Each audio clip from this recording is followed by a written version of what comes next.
Today is September 14th, 2019. We're at Taste of Petworth the festival on Upshur. Could you tell me your names? I'm Andrew Hesbacher. And I am Arvella Farmer. And could you tell me how long you've been in the neighborhood? I lived in the neighborhood for about 3 months in 2018. Short time. And I've been here pretty much off and on all my life. So we're going to start with you, Arvella, and then we'll move on to the other questions. But could you tell me what the neighborhood was like when you were a child? When I was a child, it had more responsibilities than we have now. And I say that because a lot of parents took care of other kids in that block. Our responsibilities were to look out for each other. And I thought that was great. My father was in the military. And the fact that he also supported the other families with teaching us how to support each other, that went right along with what was happening in our neck of the woods. Tell me about some of your childhood memories of the neighborhood, of things you used to do for fun. You know what's really cool? That I'm still in that house where I was raised in, except when Daddy had to go overseas because he was a military man. But there's still people in that block that used to be there in 1950. And excuse my language, but good, googa mooga, man. I can't believe that it's true. You know, and it's not necessarily them, but it's their offspring, just like I'm there. It's not necessarily mom and dad, but I'm there. And my brother comes to visit me often. He's a musician. It's just great. I still love it. And you said you moved overseas from Petworth. Yes. What was it like moving from Petworth, and where did you go? Well, moving from Petworth, you would have thought that I'd be crying because I was going to miss everybody. But I was so involved with this place called Okinawa. I had never heard of it before. Yeah, an island called Okinawa? You know, long story short, like I said, my dad was in the military, so we had to go over there. And we stayed there about 2 years. And it was a beautiful experience. Number one, we could see the ocean from our bedroom doors. Our bedrooms were all on, as everything else, was on one level because they used to have terrible storms.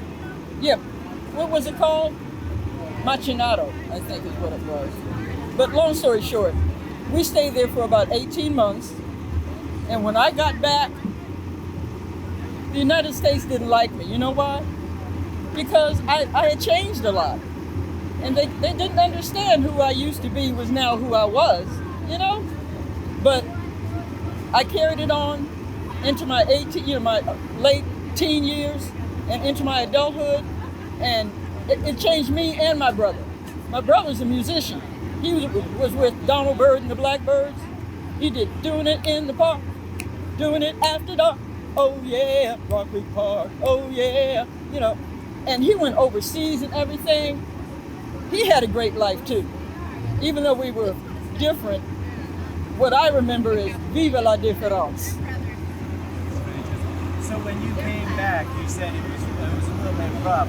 What was it like coming back to Petworth, having that very different experience in Okinawa? Well, I started talking like the people over there in Okinawa, and I don't mean the Oriental people, but long story short, I soon learned why they were teasing me, why the people here at McFarland and Roosevelt were teasing me. And so I changed. You know, all you have to do is adapt. You know, one of my favorite old sayings was, ain't nothing to it but to do it. I don't have to keep getting teased because I'm going to be a whitey for the rest of my life. You know, I can be a blackie, you know, I can be a yellowy, you know. You got to love yourself. That's what you do. And you want to get along with others, learn from others, their society, not only that, but their history is fascinating to me. I like that kind of stuff. So I do like the Beatles said, come together right now over me. All right. All right, so around 18 in 1968, or Yes. can you tell us a little bit about what that was like right as you graduated high school? You know, it was cool that I graduated from high school, but what What year did you graduate? Do you remember? 68. 68. Yeah. And guess what? I was going to go to Howard University, which is walking distance from the house, which was not really what I wanted. You know, I wanted to go to East Dublip someplace, you know, and stay in a dormitory. But guess what, y'all? My dad put me in the dormitory over on 16th Street so I could be away from him some more and grow up. You know what I'm saying? My daddy was Master Sergeant Saunders in the military. And, excuse me, I'm getting a little teary, but Dad was the greatest dad on earth as far as I'm concerned, because he did things not just for the comfort of mommy and daddy, he did it for us. My brother and I turned out to be, did I ever tell you my brother was a musician? He was with Donald Byrd and the Blackbirds, doing it in the park, doing it after dark, you know, that kind of thing. And he got to travel all around the world. Now I'm jealous. I was way jealous when I knew, especially when I knew he was going to go with the Beatles were from Liverpool.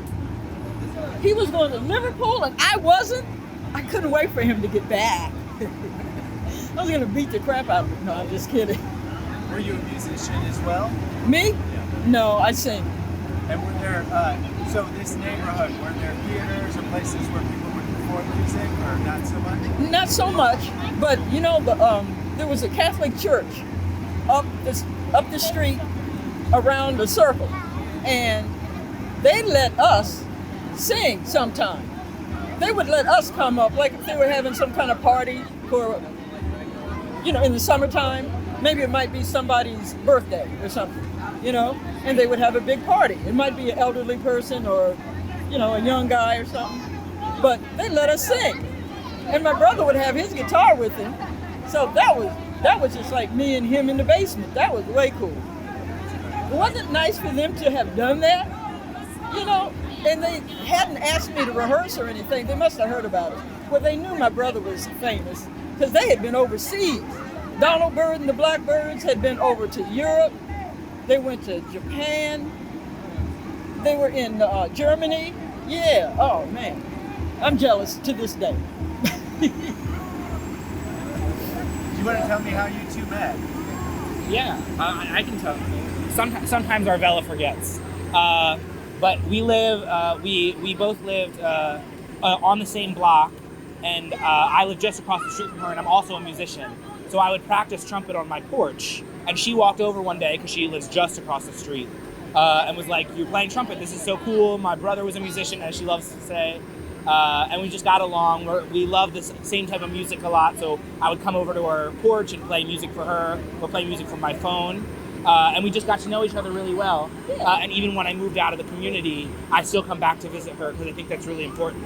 And I would play all over the place. Sometimes she would see me playing right over here in Grant Circle. I would just bring my trumpet there, and I met several other people as well. Just like I wasn't even trying to meet people, but I just started playing, and then all of a sudden people would walk up to my porch or walk up to me in the circle with them, their kids, their dogs, whatever, and just say, "Thank you for playing," or "You're so great," or "We love having you here." And it was just such a magical experience. Yeah. And meeting Arvella was just the best part of it. Because she's so kind, she introduces me to other people in the community, other neighbors on the block, people that have been living here since the 50s, 60s, 70s. And just getting involved in the community, it was all because of Arvella and all because of this bond of music that we share. What do you think makes Petworth unique? The people that live in it. Not only the people that live in it, the people who live in it and love each other. It wasn't a matter of, oh, he's white and I'm black. And the front of my house to this day is painted red, black, and green. Okay? And we're still buddies. And number one, you gotta love yourself. Once you love yourself and you know where your values really, you know, saturate people, you can love anybody, man. And you should. You can't, hate is not what JC talks about, unless it's a bad thing. You know what I'm saying? Okay, I'll shut up. Oh, that's terrific. So, question on that. Could you tell me about some of the churches in the community and the roles they play? You talked a little bit about the Catholic Church. Well, I went to a minister, and he told me what church to go to. So I'm not going to name it right now because it turned out to be yucky. Okay, but long story short, I did go to the church, and I found out what I found out much later in life, that even people in the religious sector of our nation, they can all be jerks. And that ain't funny, honey. That is not funny. Because you go there for a purpose. You're trying to get a direct connect with JC. And you know what I learned? You don't need a pastor. You can get a direct connect with JC because he loves you. He knows what you want. He knows what you need. If you talk to him and read that book, you'll find the right place. He will give you guidance as to what you need as opposed to what you want. Why, when you left Petworth, why did you decide to come back? You went to Howard and you decided to come back to Petworth. I came back to Petworth, I guess because of the house. Mommy and Daddy had gone bye-bye. You know what? Mommy and Daddy were like couples on a TV show. I swear to God. And when Daddy went bye-bye, guess who left? Your brother? Mommy. And frankly, it didn't shock me, you know, because I knew how close they were, you know. So long story short, I'm back in the same house I was basically raised in, and could walk to elementary school, walk to, you know, junior high, McFarland, and to high school, Roosevelt, and to Howard University. I could walk down there. So ain't nothing to it but to do it, is what the kids used to say, and that's what I'm saying.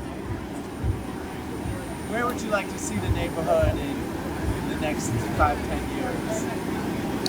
I would like to see them with more, I guess what I want to say is more activity for the kids, especially in the summertime. And I could be a part of that because I love a lot of stuff, you know, and it doesn't have to be learning 1 + 1 = 2, you know. It could be dance. It could be play a piano.